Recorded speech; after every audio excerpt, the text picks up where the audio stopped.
अरे बापरे! हे काय झालं सकाळ-सकाळी एवढं मोठं दूध सांडलं माझ्याकडनं. असू दे. श्री स्वामी समर्थ. स्वागत आहे तुमचं माझ्या मिनी व्लॉगमध्ये. तर सकाळी इथं उठले. हा व्हिडिओ 2-3 दिवसाच्या अगोदरचा शूट करून ठेवलेला होता. पण मग मला एडिट करायला वेळ नव्हतं. त्यामुळं मग हा तुम्हाला लेट बघायला भेटत असेल. असं तुम्ही समजून घेता, मला माहिती आहे.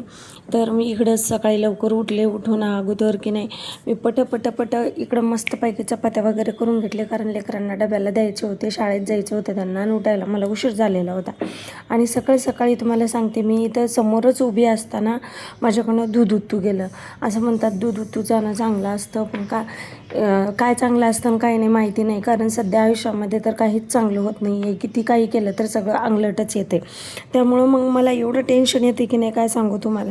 जे केलं ते सगळं अंगलट येते. कुणाचं भलं जरी करायला गेलं ना तर ते आपल्याच अंगावर येते. त्यामुळं मग आता भलं करायचं काही नाही, सगळं दिलेलं आहे सोडून. आणि मस्तपैकी इकडं प्रीतमला देवपूजा वगैरे करून घेतलेलं होतं. ते म्हणलं मम्मी तुला उशीर झाले तर मी तुला थोडंसं आवरू लागतो. मी म्हणलं ठीक आहे. इकडं मस्तपैकी सुकी बटाट्याची भाजी वगैरे बनवली. माझ्या प्रीतमला ना बटाट्याची भाजी खूप आवडते, अशी सुकी बनवलेली. मग इकडं पटापट चपात्या वगैरे करून घेतल्या, डबे वगैरे भरून दिले लेकरांच्या शाळेचा टाईम झालेला होता.